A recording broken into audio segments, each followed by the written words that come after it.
Today's video is all about throwing mechanics for baseball. I'm going to give you 5 common throwing mechanics flaws, along with drills that will address each and every one of them. So if you're new here, I'm Dan Blewett. I'm a former pro baseball player. I was a pitcher, and I'm the author of 5 different baseball books. You'll find them in the description below, along with my online throwing courses. I have a beginner pitching course, an advanced pitching course, tons of stuff if you're a coach or a parent of a young athlete. All right, so my first baseball throwing mechanics flaw is lifting the ball up too soon. So when we get a ground ball, or we catch a fly ball and we start our motion to throw to the infield, to first base, wherever, when we get to this position, we don't want to just lift the ball up into this 90-degree elbow. We don't want to be here too soon. What all high-level throwers do is their hands will come down slightly and the shoulder blade will retract. Now, if you're an outfielder or a pitcher, you'll have a little more length in your arm swing. Catchers and infielders will draw straight back. But what I want you to understand is that the throwing motion is much more like a bow and arrow than it is lifting, like a pizza onto a tray. So I'm going to give you 2 drills right now that are going to show you how to address this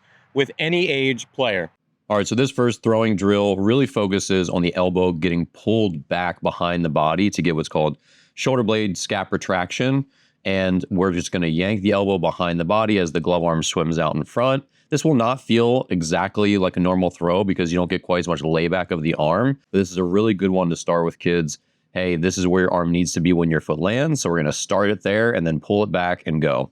And these are a progression from that. These are rotation throws. I'm going to start with my hands together, rotate away and then back. So you can see that this is sort of combining what we're doing in the lawnmower drill, and we're just getting some body rotation into it.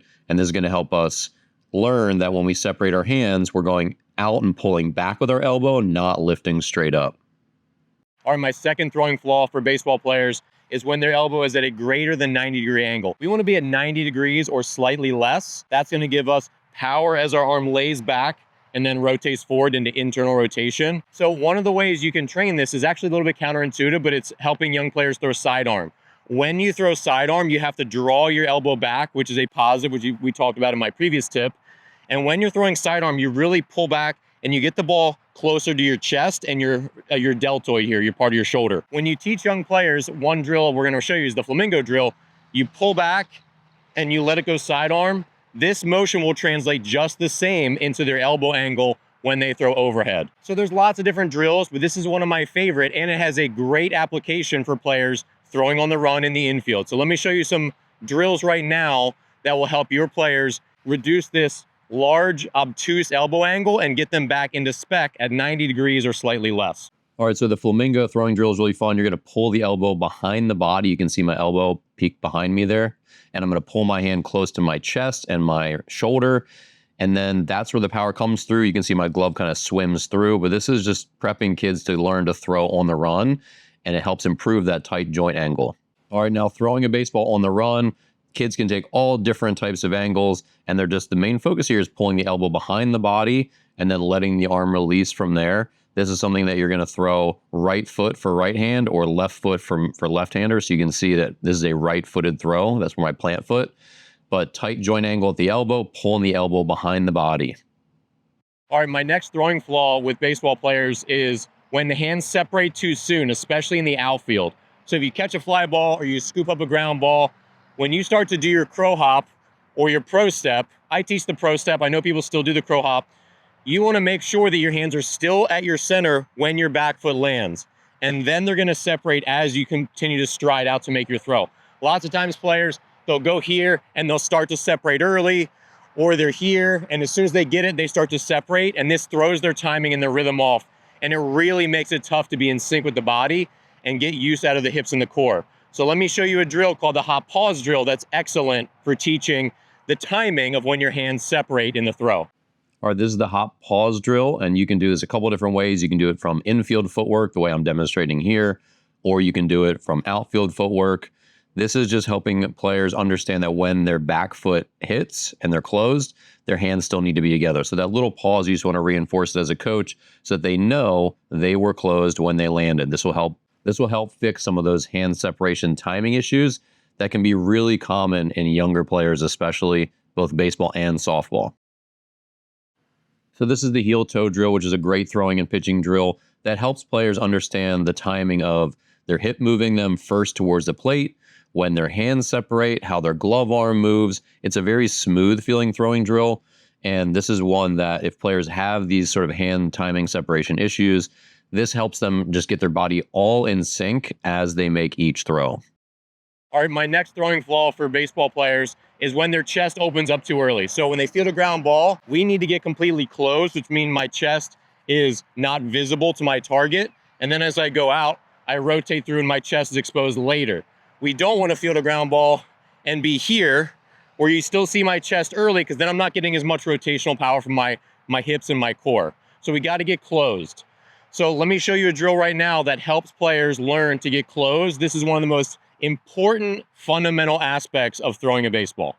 All right, this next throwing drill is step behinds. And step behinds are really basic, but they're really important because you can see that step behind motion that I make closes my hips to my target. And so this is just going to help players understand that this is how I get my hips closed. And this is what my glove arm does when I'm closed. And it gets them out of that habit of pointing their chest to their target too soon. So this is a really great one for players of all ages. And this is something that players do all through college and pro ball. Like as a pitcher, this is one of the ways I would throw longer distances. So even though this one's really simple, the step behind is a really impactful throwing drill. All right, so the way I prefer to teach the rocker drill, which is a great throwing drill for players of all ages, I did this during my pro baseball career till the very end. I like to take a deep lean in front, a deep lean going back, and then reaching up with my glove arm. And this is helping players understand like when their hips turn, how they to stay sideways with their body. You can see I'm staying closed as I rock back. And then to see what their glove arm does, how it swims out and around their body, that helps keep them closed. So this drill is an all-purpose one that's really great for players of all ages. And my last big throwing flaw that I see with baseball players, especially youth baseball players, is when we focus too much on drills and players get in the habit of just fielding and not really moving their feet. We want to be dynamic. When we field a ground ball, we want to be gaining ground. And especially if we have time, we want to take a shuffle or two shuffles to get ourselves in a good throwing position and gain ground and gain momentum towards our target. So as a coach, you want to be cognizant of not always having just stationary drills. These all have their place in developing better mechanics, but players also need to learn to be dynamic too, to move their feet and have the footwork that you see in Major League Baseball games. You can work on this at any age. Footwork is crucial. So let me show you a couple drills for that. All right, this is the infield rounding drill.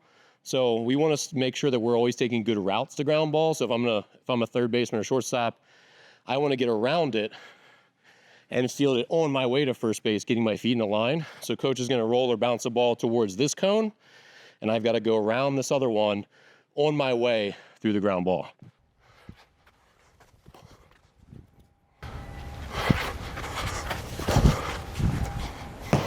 This is the go back to go forward infield drill. So a lot of times infielders will just kind of freeze and they won't want to charge it. And so the way this drill works, I have these two cones. They're kind of like my gate. I'm going to start in front of the gate. When coach bounces the ground ball, I'm going to have to make my first step back, which is then going to encourage me to get that forward lean and then attack the ball.